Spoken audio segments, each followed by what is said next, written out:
오늘은 믿음을 선택하라라는 제목으로 사무엘상 10장 20에서 27절 말씀을 교독하고 말씀 나누도록 하겠습니다. 말씀 교독합니다. 사무엘이 이스라엘의 모든 지파를 앞으로 나오게 하니 주님께서 베냐민 지파를 뽑으셨다. 사무엘이 베냐민 지파를 각 집안별로 앞으로 나오게 하니 마드리의 집안이 뽑혔고 마드리의 집안 남자들을 앞으로 나오게 하니 기스의 아들 사울이 뽑혔다. 사람들이 그를 찾았지만 보이지 않았다. 그래서 사람들이 다시 주님께 여쭤보았다. 그 사람이 여기에 와 있습니까? 주님께서 말씀하셨다. 그는 짐짝 사이에 숨어 있다. 사람들이 달려가 거기에서 그를 데리고 나왔다. 그는 사람 가운데 섰는데 다른 사람들보다 어깨 위만큼은 더 커 보였다. 사무엘이 온 백성에게 말하였다. 주님께서 뽑으신 이 사람을 보아라. 온 백성 가운데 이만한 인물이 없다. 그러자 온 백성이 환호성을 지르며 임금님 만세하고 외쳤다. 사무엘이 왕의 제도를 백성에게 알려준 다음 그것을 책에 써서 주님 앞에 보관하여 두고 온 백성을 각자의 집으로 돌아가게 하였다. 사울이 기브아에 있는 자기의 집으로 돌아갈 때에 하나님께 감동을 받은 용감한 사람들이 사울을 따라갔다. 그러나 몇몇 불량배들은 이런 사람이 어떻게 우리를 구할 수 있겠느냐 하고 떠들면서 그를 업신여기고 그에게 예물도 바치지 않았다. 그러나 사울은 못 들은 척하였다. 아멘. 할렐루야. 오늘도 예수 그리스도의 생명의 빛으로 충만하시기를, 그 빛을 받아 누리시기를 예수님의 이름으로 축복합니다. 오늘부터는 사울 왕의 신앙에 대해서 좀 살펴보기를 원해요. 우리가 지금 사무엘상하를 읽고 있는데 하나님께서 이스라엘의 초대 왕을 먼저는 사울로 세우셨어요. 왜 그러셨을까요? 처음부터 다윗을 세우시지 굳이 사울을 먼저 세우시고 그 다음에 패하시고 그 다음에 다윗을 또 왕으로 세우셨다는 거죠. 다윗이 너무 어려서 그랬을까요?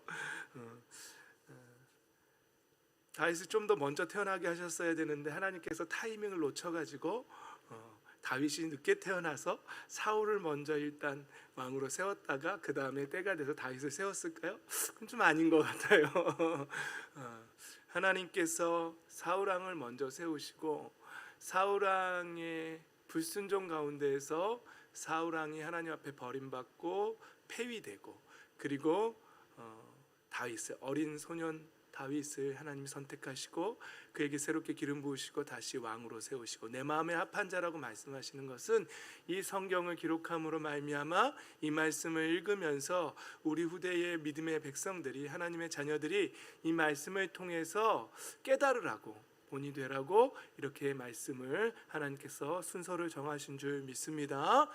그러니까 우리는 사울 왕의 신앙을 보면서 우리의 신앙을 돌아보고 우리의 신앙 속에는 혹시 사울 왕처럼 하나님 앞에 하나님이 싫어하실 만한 그런 신앙의 모습들은 혹시 있지는 않은지 돌아보고, 있다면, 발견되어진다면 그것들을 먼저 제거하는 그런 신앙이 되었으면 하는 것이죠.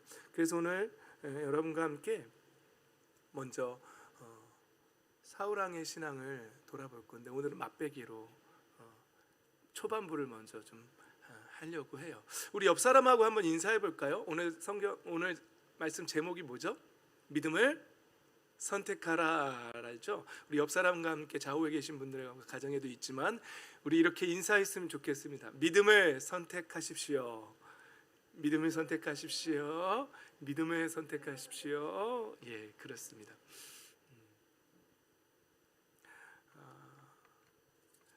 우리 오늘 말씀에 보면은요, 사울은 23절에 보면은 사울을 사람들이 이렇게 데려왔는데 키가 어땠다고요? 키가 다른 사람들보다 어깨 위는 더 커 보였다는 거예요. 그러면 키가 엄청 큰 거죠. 사람들보다 사람들 머리에 어깨가 사람들 머리에 여기 있는 거죠. 그렇죠? 그러니까 헌칠한 거예요. 그리고 24절도 보면 사무엘이 온 백성에게 말하였다 이러죠. 주님께서 뽑으신 이 사람을 보아라. 온 백성 가운데 이만한 인물이 없다. 제가 볼 때 사무엘은 조금 이제 잘생긴 사람을 선호하는 것 같아요. 내가 볼 때 엘리야한테도 기름을 부으려고 했던 거 보면은 이게 좀 키 크고 잘생긴 사람 좀 좋아하는 것 같아요. 제 생각입니다. 그냥 추측해 보는 거예요. 그런데 사울은 이렇게 키도 크고 출중한 외모를 갖고 있는데 문제가 하나 있는데 소심함이었어요. 소심함.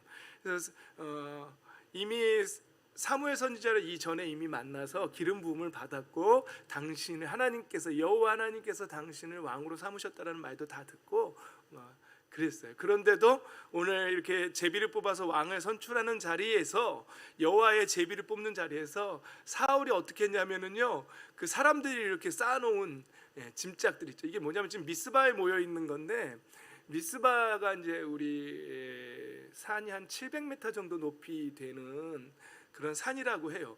우리 저 하남시에 가면은 검단산이라고 있잖아요. 거기가 650 몇 메타로 제가 알고 있거든요. 650m 정도. 그러니까 그거보다 한 100m 정도 더 높은 산인 거예요. 미스바가. 근데 그 사람들이 이제 산에 올라오면서 뭐 이렇게 배낭도 메고 오고 막 그랬을 거 아니에요. 근데 그거를 이제 이렇게 막 쌓아놓은 거죠. 이제 그 짐짝들 뒤에 이렇게 숨어 있었던 게 그 덩치 큰 사람이 잘생기고 멋있었는데 이렇게 숨어가지고 내가 뽑혔어, 진짜 뽑혔어, 어떻게 하면 좋지 이러면서 숨어 있었다는 거죠. 볼만했죠.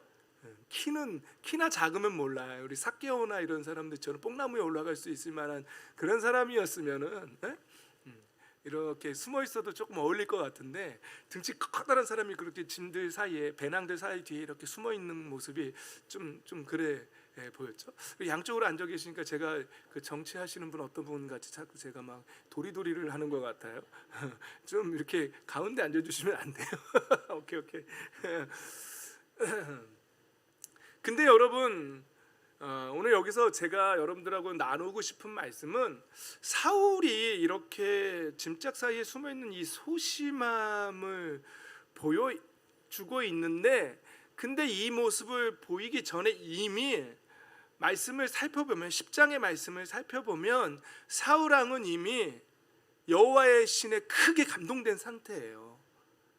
하나님께서 성경 말씀은 새 마음을 주셨다. 그 마음을 변화시키셨다라고 그렇게 표현해요. 한번 말씀을 보겠습니다. 말씀을 볼까요? 자, 10장 9절입니다. 한번 읽어볼까요? 시작. 사울이 사무엘에게서 떠나려고 몸을 돌이켰을 때에 하나님이 사울에게 새 마음을 주셨다. 그리고 사무엘이 말한 그 모든 증거들이 그날로 다 나타났다. 이런 거예요. 지금 이게 무슨 말이냐면요, 사울이 지금 아까 우리가 읽었던 본문 이전에 사무엘을 먼저 만났을 때에 사무엘 선지자에게 이런저런 말을 다 들었을 때에 그 다 듣고 나서 이제 집으로 가려고 몸을 딱 돌이키는데 그때 하나님께서 사울에게 새 마음을 주셨다는 거예요. 이 새 마음을 주셨다는 것은 그의 의지가 있잖아요. 강해졌다는 말이에요. 변화되었다는 말이에요. 그 사람의 마음이 완전 딴 사람이 되었다는 거예요. 예전에는 이 사람이 막 소심하고 막 그랬던 사람이었다라면은 이제는 막 변화된 사람이 되어 하나님이 새 마음을 주셔가지고 할 수 있어. 그러면서 막 아주 강한 의지를 갖고 있는 새 사람이 되었다는 말. 이 말씀을 이해하려면은요 6절 말씀 먼저 봐야 돼. 6절 말씀을 이제 지금은 사무엘 선지자하고 말을 다 하고 돌아서는 장면인데 그 전에는 말하는 장면을 한번 살펴볼까요? 1절부터 보면 사무엘이 뭐 했다고? 기름병을 가져다가 사울의 머리에 부었어요. 그러면서 당신을 이스라엘 백성의 영도자로 세우셨습니다. 이렇게 말하는 거예요. 그래서 2절부터는 이러는 거예요. 당신한테 오늘 세 가지 일이 일어날 건데 첫 번째는 뭐 어디 지역에 가서 뭐 나헬의 무덤 근처에서 두 사람을 만나실 터인데 그 사람이 뭐 이미 나귀는 찾았고 뭐 부친께서 나귀 걱정이 아니라 당신들 걱정을 먼저 한다라는 말을 듣게 될 것이 첫 번째 내 말이 진짜라는 그 증거다 이러는 거예요. 사무엘이 사울한테. 그 다음에 두 번째는 하나님을 뵈려고 올라가는 세 사람을 만날 건데, 그 사람 한 사람은 뭐 염소 새끼 3마리를 데리고 가고, 한 사람은 빵 3덩어리를 가지고, 한 사람은 또 포도주 가죽 부대 하나를 메고 가. 이게 어떤 의미들을 갖고 있는지는 좀 더 살펴봐야겠지요. 그런데 그들이 이제 사울한테 안부를 물으면서 빵 2덩어리를 줄 거는데 그때 받으래요. 그게 두 번째 표적이에요. 그리고 이제 그 다음에는 하나님의 산으로 가래요. 그곳에 블레셋 수비대가 있을 건데, 그것을 지나서 성읍으로 들어갈 때에 검은 거를 뜯고 소구를 치고 피리를 불고 수금을 뜯으면서 예배 처소에서 내려오는 예언자의 무리를 만날 것입니다. 그들은 모두 춤을 추고 소리를 지르면서 예언을 하고 있을 것입니다. 그러면 그대에게도 주님의 영이 어떻게 한다고요? 강하게 내리어서 그들과 함께 춤을 추고 소리를 지르면서 예언을 할 것이며, 그대는 전혀 딴 사람으로 변할 것입니다. 이런 거예요. 이게 전혀 딴 사람으로 변한다. 이게 바로 새 마음을 얻는 그거거든요. 그래서 6절 말씀 보십시오. 그대에게도 주님의 영이 강하게 내릴 것이다 이러는 거예요. 근데 진짜 이대로 돼요. 그 다음 말씀에 계속 읽어보면 이 세 가지 예언이 다 이루어지고, 사울 왕이 이들을 만나 진짜 성령의 강하게 임재하심을 경험하고 이 예언하는 무리들 가운데서 예언을 해요. 그래서 그런 속담이 생겼다고 우리 사무엘상 지금 다 읽었죠? 거기에 보면 사울도 예언자 가운데 있더냐라는 속담이 생겼다라고 성경이 기록하고 있잖아요. 그래서 정말 이렇게 성령이 임재가 강하게 임재해가지고 예언을 해요. 근데 여기서 살펴볼 단어가 주님의 영이 강하게 내리어요. 주님의 영이 강하게 내리요. 여기서 강하게 내리다라는 단어가 찰라흐라는 단어거든요. 따라해 보실래요? 찰라흐. 찰라흐. 뭐 나중에 이거 또 저한테 물어보면 제가 기억한다고요? 목사님 그때 강하게 임했다는 단어가 뭐라고요? 전 몰라요. 지금만 알려드린 거, 여러분들도 이 단어를 외우지 말고 의미를 이해하시면 돼요. 이 찰라흐라는, 주님의 영이 강하게 내리다라는 이 강하게라는 단어의 뜻이 찰라흐라는 단어인데, 이게 뭐냐면은요, 찰라흐의 단어는 돌진하다라는 뜻이에요. 돌진하다. 여러분, 돌진하다. 하나님의 영이 사울 왕에게 돌진하는 거예요. 상상해 보세요. 어떤 모습일 것 같아요? 제가 이번 명절 때 우리 조카가 교통사고가 났다고 해서 거기에 갔다 오지 않았겠습니까? 기도해 주려고. 그래서 지금 힘듦을 겪고 있는데 근데 그 친구가 블랙박스 영상을 보내줬어요. 어떻게 사고가 났는지. 진짜 그 우리나라에서 가장 튼튼하다는 차 2대가 통프레임으로 돼 있다는, 기아의 여기서 말해도 되죠? 모하비하고 렉스턴 2대가 쌍용의 렉스턴이 정면 충돌을 한 거예요. 근데 그 영상을 블랙박스로 보여줬는데 둘 다 폐차시켰어요. 근데 둘 다 살아서 나왔다고 그러더라고요. 걸어 나와가지고. 그래서 저도 다음에 차 사면은 통프레임으로 살려고.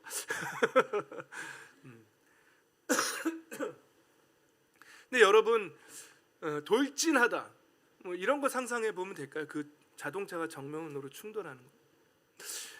아니면 뭐 우리 요즘 동계올림픽을 하고 있는데 아이스하키에서 보면 버디책이라 그러잖아요. 바디책이라 그러나요? 막 달려가지고 상대방 선수를 벽에다가 확 밀어붙이는 거 있잖아요. 그건 뭐 파울이 아니라 그러더라고요. 아이스하키에서는 바디책은. 하여튼 그러니까 돌진하다. 하나님의 영이, 여호와의 신이 한 사람에게 그렇게 정면 충돌하듯이 돌진했다. 한번 상상해 보십시오. 어떤 일이 일어날까요? 놀라운 일이 일어나지 않겠습니까? 저와 여러분의 삶 속에도 하나님의 신이, 성령 하나님이 그렇게 강력하게 찰라흐 돌진해 오시길 예수님의 이름으로 축복합니다.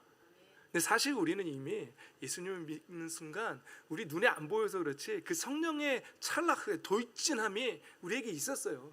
그러지 않고는 우리가 우리의 타락한 본성으로 이 세상을 미워하고 이 세상에 있는 나의 생명을 미워하기까지 그렇게 하고 하나님의 나라를 삼아 이런 사람이 된다는 것은 불가능한 일입니다. 저와 여러분은 이미 이 찰나흐가 일어난 사람들이에요. 성령의 강력한 충돌이 우리 안에서 일어난 거예요. 그렇기 때문에 우리는 하나님을 나의 주 나의 하나님, 예수 그리스도를 나의 주 나의 하나님이라고 믿고 있는 사람들인 줄 믿습니다. 이 찰나흐가 없으면 그게 불가능한 거예요. 근데 찰나흐가 없는 분들은 하나님 나에게도 돌진해 오세요 한번 따라해 보십시오. 성령님, 나에게도 찰락 돌진해 오십시오. 돌진해 주십시오. 이런 거죠. 이렇게 기도해 보세요. 성령님이 아마 강력하게 돌진해 올 거예요. 그래서 사울 왕에게 이미 그 찰라흐 여호와의 신의 돌진함이 있었고요. 그래서 예언자의 무리 가운데서 예언하는 일도 있었고요. 그리고 그렇게 될 것이라고 이미 사무엘 선지자와 대화하고 돌아설 때부터 이미 사무엘의 마음에서 뭔가 새 마음이 일어나기 시작했어요. 그리고 가서 이제 그 여호와의 신의 돌진함이 일어난 것이죠. 그런데 문제는 오늘 본문입니다. 그렇게 여호와의 신의 돌진함이 충돌이 일어났던 사울이 오늘 본문에 나오는 모습에는 어떻게 하고 있다고요? 짐짝들 사이에서 소심하게 숨어 있는 모습을 보여주는 거죠. 여기서 우리는 지혜를 배워야 한다는 사실이죠. 여러분, 성령의 정면 충돌과 같은 찰나흐가 아파라 돌진함이 일어났는데 그럼에도 불구하고 그때는 막 강력한 마음이 있었겠죠. 예언까지 했겠죠. 그런데 순간 지금 이 순간에 그 믿음을 드러내야 되는 그 순간에 사울 왕은 강하고 담대해야 될 그 순간에 짐짝 사이에 숨어있는 소심함을 보여준다는 거죠. 여기서 우리가 배워야 할 것은 우리는요 그런 사람이라는 거예요. 성령의 강력하신 임재하신 가운데 있으면서도 동시에 우리는 소심함을 선택할 수도 있는 사람이라는 사실이죠. 그래서 우리는 성령으로 이미 거듭났음에도 불구하고 우리는 우리의 육체에 있는 타락한 본성을 선택하고, 여기서 사울이 보인 것은 소심함이지만 이후에는 이제 다른 것도 선택하거든요. 근데 여러분, 우리가 성경을 통해서 배워야 될 것은요, 이 찰라흐 단어가 어디에서 쓰였냐면요, 어디에도 쓰였냐면요, 삼손이 여호와의 신에 크게 감동되었다라 할 때도 동일하게 이 찰라흐가 쓰였다는 사실입니다. 사사기 14장 6절에 보면은요, 그때의 주님의 영이 삼손에게 어떻게 해요? 세차게 내리 덮쳤으므로, 여기서 쓰인 단어도 동일하게 찰라흐라는 단어가 있는 거예요. 그래서 삼손이 사자 새끼를 막 염소 죽이듯이 쫙 찢어 죽였다라고 그렇게 말합니다. 계속해서 삼손에게는 이 찰나의 일들이 계속 일어나요. 14장 19절에도 주님의 영이 삼손에게 세차게 내리 덮쳤다. 그래가지고 삼손이 아스글론에 내려가서 그거 주민 30명을 죽이고 노략하고 막 이런 일들이 있었던. 근데 오늘 제가 이 두 구절만 얘기했지만 사사기를 다시 읽어보면 삼손에게 이 찰라크가 일어나는 일들이 굉장히 많이 일어나요. 그런데 여러분, 우리가 삼손의 삶을 예전에 배웠듯이 그러면서도 동시에 삼손은 뭘 선택했다고요? 음란함을 이겨내지 못했다는 사실이죠. 창녀를 자꾸 찾아갔고요. 창녀의 집에 찾아가는, 그리고 결국은 드릴라를 만나고 눈이 뽑히는 그런 인생을 살았다. 여러분, 여기서도 우리가 지혜를 배워야 합니다. 우리가 성령의 충만함을 받은 사람이라 할지라도 우리는 육신의 타락한 그 본성을 언제든지 선택할 수 있는 사람이라는 사실입니다. 주여, 방심하시면 안 된다는 거죠. 우리는 절대로 방심하면, 우리는 한 번 은혜를 받았다고 해서 이례적으로 은혜 받았다고 해서 영원히 거기에 머무는 사람들이 아니에요. 그러함과 동시에 이 타락한 본성에 있는 육체의 정욕을 선택할 수도 있는 사람이라는 거예요. 때로는 사울왕의 오늘 본문의 그 소심함처럼 소심함을 선택할 수도 있고요, 삼손처럼 음란함을 선택할 수도 있는 것입니다. 감정의 분노를 선택할 수도 있는 것이고요, 삶 속에서요 우리는 하나님을 믿으면서도 성령의 강력한 찰라흐와 함께 거듭났음에도 불구하고 우리는 여전히 육체의 정령을 선택할 수 있는, 예수님은 낙심하지 말라고 했는데 우리는 성령의 거듭남을 갖고 있으면서도 불구하고 동시에 낙심하고 좌절하고 염려하는 자리로, 사울왕의 그 소심함처럼 염려의 자리로 우리가 들어갈 수도 있다는 사실입니다. 성령의 거듭남이 있음에도 불구하고 음란함을 선택하고 분노를 선택하고 입술의 죄악을 선택하고 비방을 선택하고 비판을 선택하고 하나님이 싫어하시는 일을 선택할 수도 있는 그런 타락한 본성을 여전히 지니고 있는 존재라는 사실입니다. 그래서 사도 바울은 성령을 쫓아 생활하고 그 가능성을 가지고 있는 존재라는 것을 알고 있기 때문에 사도 바울 선생님은 계속해서 성령을 소멸하지 말고 성령을 쫓아 살라고, 육체의 본성을 죽이라고, 육체의 소욕을 제어하라고, 그들이 충돌하여서 하나님이 원하시는 일을, 너희가 원하는 일을 이루지 못하게 하려 한다고 그렇게 말하고 있는 것이죠. 여러분, 이 찰나의 동사는요, 사울왕 또 삼손도 있었지만 마찬가지로 우리가 잘 아는 다윗에게도 있었다는 사실입니다. 사무엘이 처음 다윗을 만나서 다윗에게 기름을 부을 때요, 그때도 성경은 이렇게 말합니다. 그러자 주님의 영이 그날부터 계속 다윗을 감동시켰다. 여기서도 우리가 한국어로 번역을 따르게 해서 그렇지, 여기서도 감동시켰다는 찰나흐란 단어가 계속해서 쓰이고 있는 것입니다. 그러니까 여러분, 다윗도 찰나흐, 삼손도 찰나흐, 사울왕도 찰나흐예요. 그런데 선택은 다른 거예요.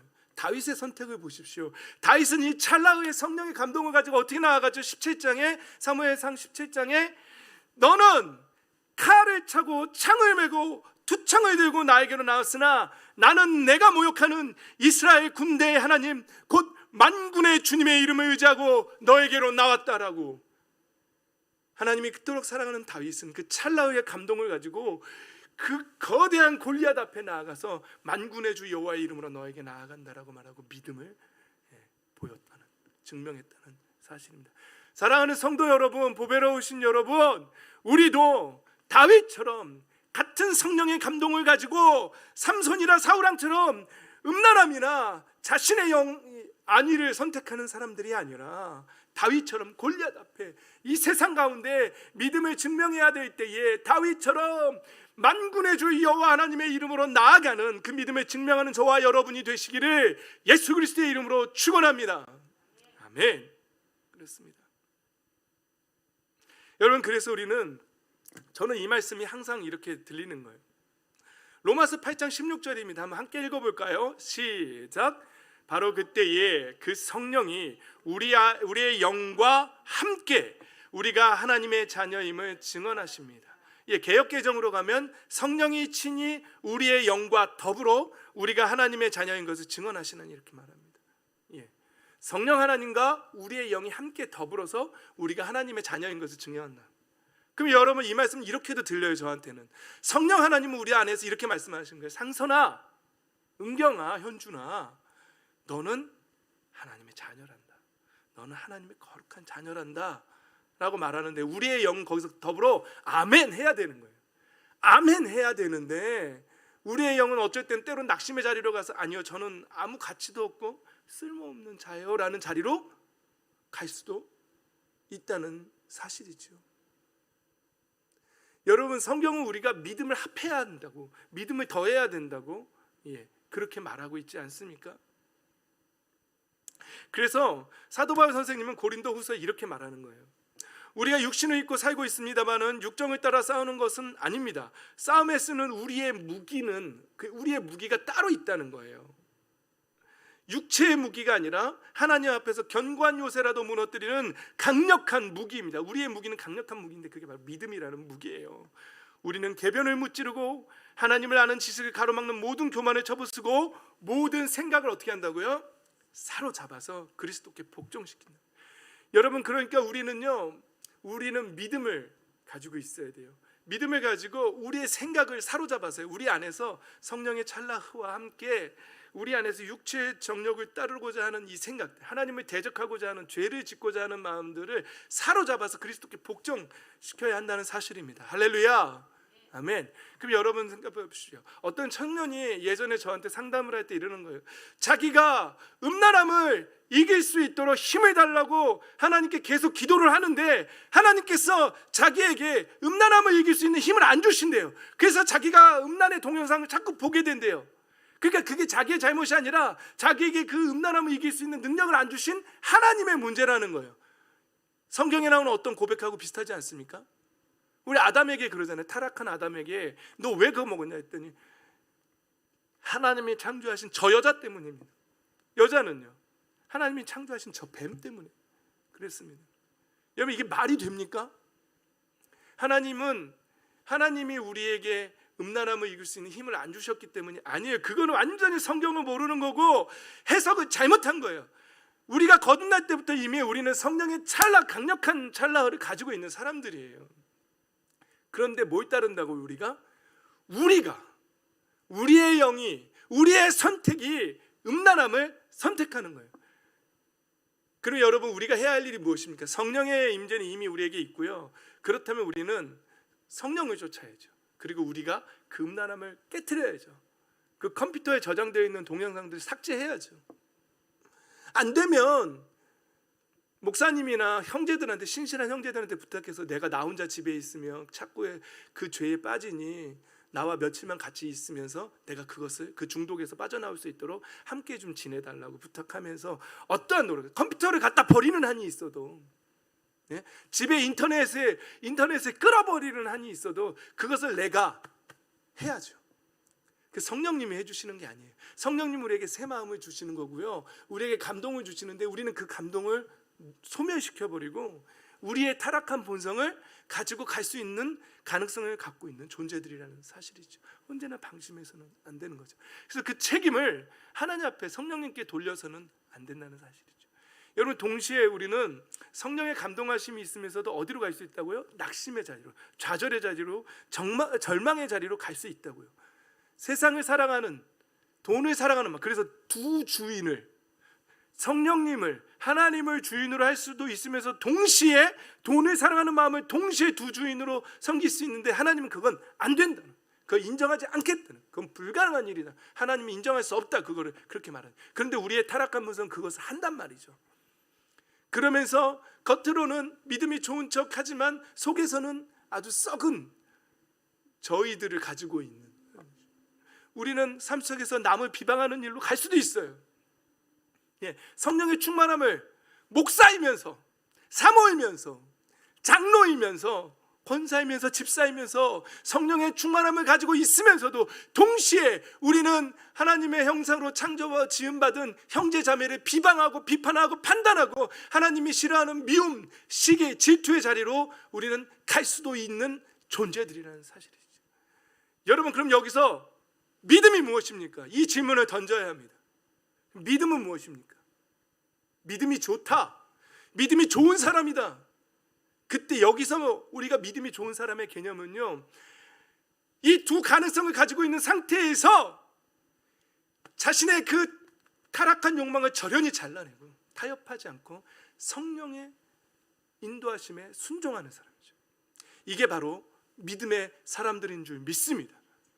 그래서 하나님께서는 우리의 삶의 매 순간순간마다 하나님의 나라를 선택하고 성령의 역사하심을 선택하고 하나님의 뜻을 선택하고 나의 영광이 아닌 하나님의 나라를 바라며 그의 의와 그의 나라와 그의 의를 구하는 것을 선택하는 사람들이죠.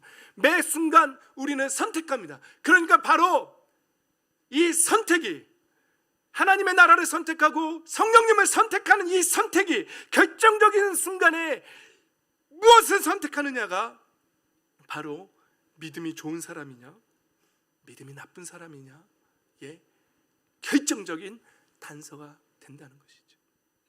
여러분, 우리는 힘들 수 있습니다. 좌절할 수 있습니다. 그 가능성을 늘 갖고 있어요. 믿음의 우리의 선배님들은요, 그 결정적인 순간에 모두가 이 육체의 욕망, 두려움들, 좌절의 자리들을 다 절연히 잘라내고 도말하고 깨트려버리고 하나님의 나라를 선택한 줄 믿습니다. 아멘. 여러분, 우리 믿음의 선배님들이 믿음을 버리고 그 핍박과 환난 속에서 배교할 수도 있었습니다. 그러나 많은 분들이 목숨까지 내어놓는 자리에서 육체의 소욕을 죽이고 하나님의 나라를 선택했다는 사실입니다. 저와 여러분도, 우리도 결정적인 순간에 우리는 하나님의 나라를 선택해야 될 줄 믿습니다. 믿음이 좋은 사람은 매 순간, 선택의 순간, 결정의 순간에 성령님을 따라 가는 사람이 믿음이 좋은 사람이라는 사실입니다. 그런데 여러분, 우리는 말씀을 통해서 항상 이래야 됩니다. 여러분 데살로니가전서 5장에 보면 이러죠. 그래서 뭘 선택하라고요?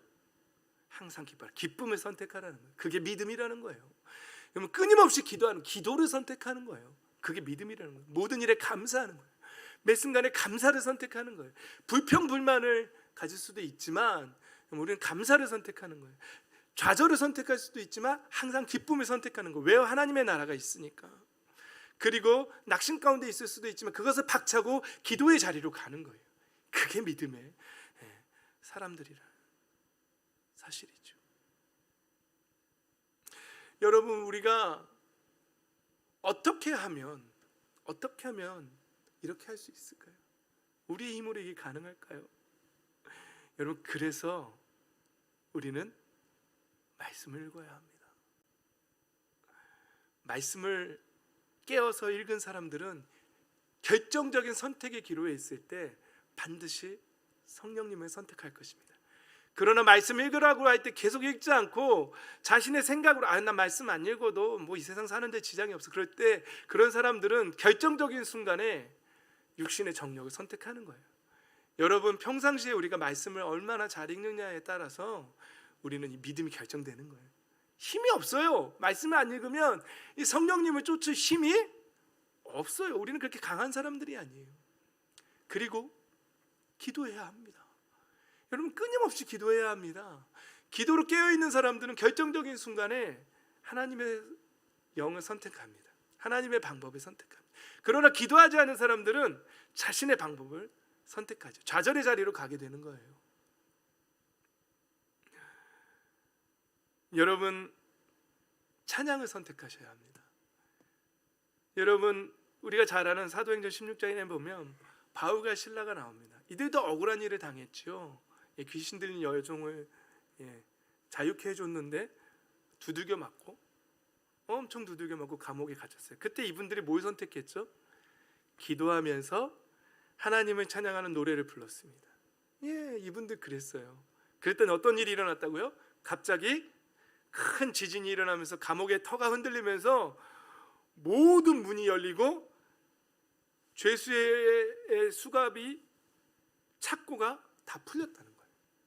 손발에 묶여있던 수갑과 착고가 다 풀렸다는 거예요. 할렐루야. 우리가 말씀 읽고 기도하고 찬양할 때에 영적인 일들이 일어나는 거예요. 그러면서 그렇게 우리가 계속해서 그렇게 훈련을 해야 돼요. 계속해서 훈련해야 돼요. 경건을 훈련해야 돼요. 그래서 사도 바울이 디모데에게 육신의 훈련은 조금의 유익이 있지만 경건의 훈련은 엄청난 유익이 있다라고 그렇게 말하는 거예요. 왜냐하면 평상시에 그것을 훈련해야지만 우리는 성령님을 선택하고 그쪽으로 갈 수 있기 때문에 그렇습니다. 여러분 이제 말씀을 마무리하겠습니다. 우리는 이미 성령의 거듭남이 있으면서도 동시에 타락한 본성을 가지고 있는 사람들입니다. 믿음이 좋은 사람은 결정적인 순간에 하나님을 선택하는 사람들입니다. 그런데 이 선택은 그냥 되는 게 아니라 평상시에 경건을 훈련한 사람들만 그렇게 할 수 있다는 것이지요. 다윗처럼 만군의 주 여호와 하나님의 이름으로 나아가게 된다면 하나님께서 내 마음에 합한 자라고 우리에게 말씀하실 거예요. 여러분 그러기 위해서는 날마다 말씀 읽고 기도하고 찬양하는 경건을 훈련하는 그런 우리의 삶이 되어야 할 줄 믿습니다. 그래서 정말 영적으로 강한 사람이 되어서 결정적인 순간에 성령을 선택하는 저와 여러분이 되시기를 예수님의 이름으로 축복합니다. 아멘. 이제 이 찬양 부르기를 원합니다. 시선이라는 찬양인데요. 여러분 내게로부터 눈을 들어 주를 보기 시작할 때 이게 바로 믿음을 선택한다는 가사 아니겠습니까? 우리 이 찬양 부르면서 결단합시다. 결정적인 순간에 하나님을 선택하고 하나님의 방법을 선택하고 좌절이 아니라 기쁨을 선택하고 정욕이 아니라 거룩을 선택하는 우리 모두가 되기를 간절히 소망하면서 결단하면서 이렇게 그렇게 찬양했으면 좋겠습니다. 우리 어린이 친구들은 탱탱볼을 가지고 싸울 수 있는 존재잖아요. 이제 믿음이 좋은 사람은 결정적인 순간에 그 탱탱볼을 양보한다니까요. 근데 성령의 감동이 있으면서도 언제든지 탱탱볼 하나를 가지고 싸울 수도 있는 존재가 우리들 아니겠습니까? 이 찬양 부르면서 하나님, 저 탱탱볼 양보할게요. 결정적인 순간에 제가 양보할게요. 동생한테 양보하고, 누나에게, 형에게 양보하고, 형제에게 양보하겠습니다. 결단하면서 우리 친구들 그렇게 찬양했으면 좋겠습니다. 찬양합시다.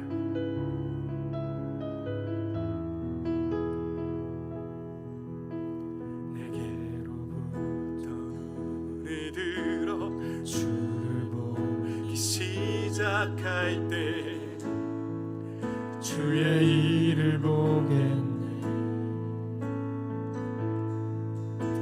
내 작은 마음 돌이키사 저 하늘에 꿈꾸게 하네. 주님을 볼 때 모든 시선을 주님께 드리고 살아계신 하나님을 느낄 때 내 삶은 주의 역사가 되고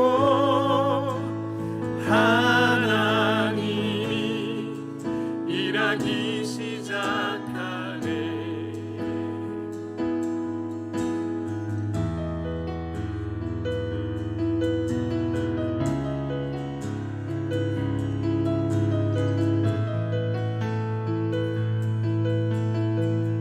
성령이 나를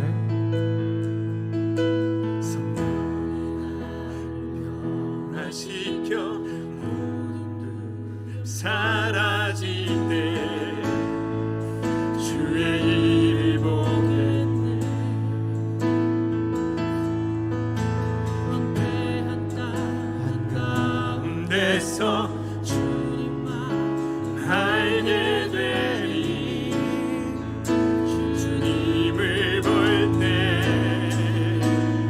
모든 시선을 주님께 드리고 살아계신 하나님을 느낄 때 세상은 주의 나라가 되고 하나님이 일하기 시작하네.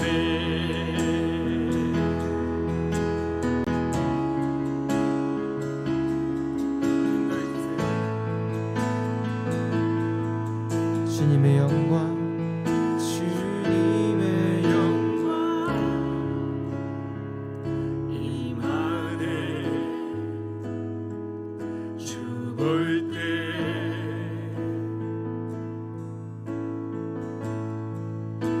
주님의 영광 임하네. 주 볼 때 주님의 영광 주님의 영광 임하네. 주 볼 때 우리 마지막으로 주님의 영광 주님의 영광 임하네. 주 볼 때 모든 시선을 모든 시선을 주님께 드리고 전능하신 하나님을 느낄 때 세상은 주의 나라가 되고 하나님이 일하기 시작. 모든 시선을 주님께 드리고 모든 시선을 주님께 드리고 살아계신 하나님을 살아계신 하나님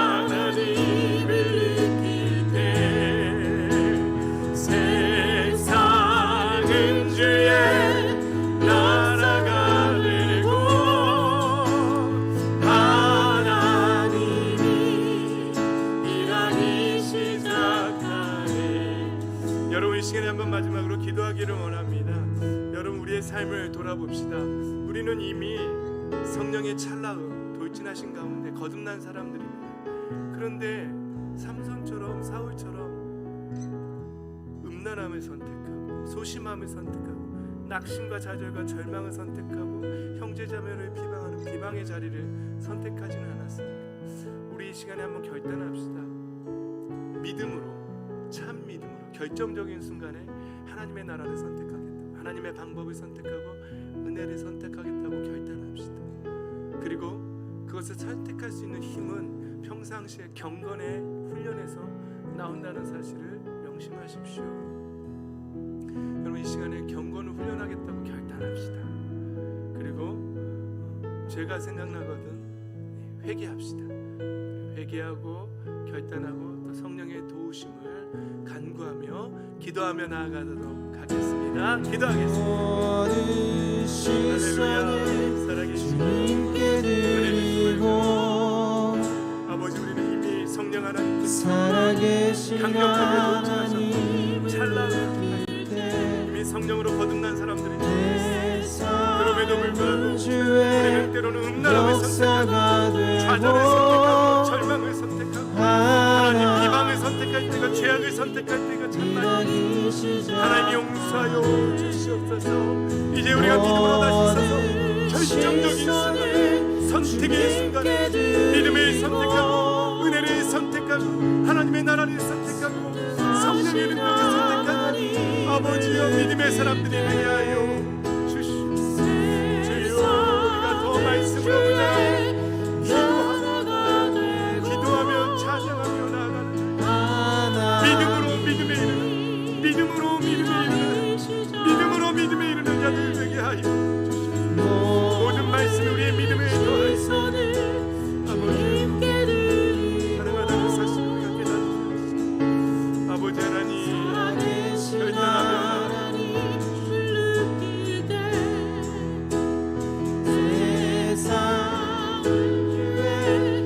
역사가 되고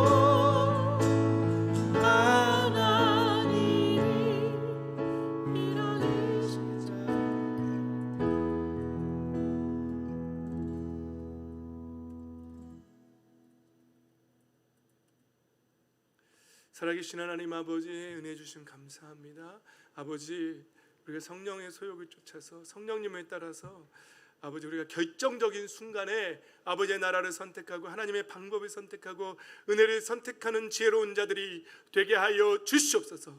그동안 우리가 결정적인 순간에 좌절을 선택하고 음란을 선택하고 혈기를 선택하고 비방을 선택했던 우리의 죄악들을 하나님 용서하여 주시옵소서. 이제 우리가 날마다 경건을 훈련함으로 말씀 읽고 기도하고 찬양함으로 말미암아 우리의 영이 더욱더 강해져서 우리의 영이 더욱더 활성화되어서 결정적인 순간에 믿음을 선택하고 하나님의 나라를 선택하는 자들이 되어서 하나님의 마음에 합하고 더 하나님께서 역사하시는 놀라운 일들을 하나님의 역사를 바라보는 목도하는 아버지 그런 사람들이 되게 하여 주시옵소서. 그래서 하나님 마음에 합한 자들이 되게 하여 주시옵소서. 은혜 위에 은혜를 더하시고 믿음 위에 믿음을 더하여 주시옵소서. 아버지 하나님 오늘도 아버지 앞에 귀한 예물 드리는 손길들이 있습니다. 하나님 아버지께서 그들의 중심을 살피셨고 그들의 예물을 기뻐 받으신 줄 믿습니다. 하늘의 문을 여시고 믿음을 더하시고 은혜를 더하여 주시옵소서. 하늘에 속한 신령한 복을 이들의 삶 속에 가득 채워 주시옵소서. 삶의 문이 열리게 하여 주시옵소서. 오늘도 찬양 인도로 또 반주로 여러 가지 몸으로 헌신한 헌신자들이 있습니다. 그들의 헌신도 아버지께서 보셨고 기뻐 받으신 줄 믿습니다. 동일한 은혜로 채워 주시옵소서. 오늘 각 가정마다 참으로 예배하는 예배자들의 그 중심을 아버지께서 보신 줄 믿습니다. 가정에서 예배한다 할지라도 믿음으로 성령을 선택하며 참 믿음으로 예배하는 진짜 신령한 믿음의 예배자들이 되게 하여 주시옵소서. 감사드리며 예수님의 이름으로 기도드립니다. 아멘.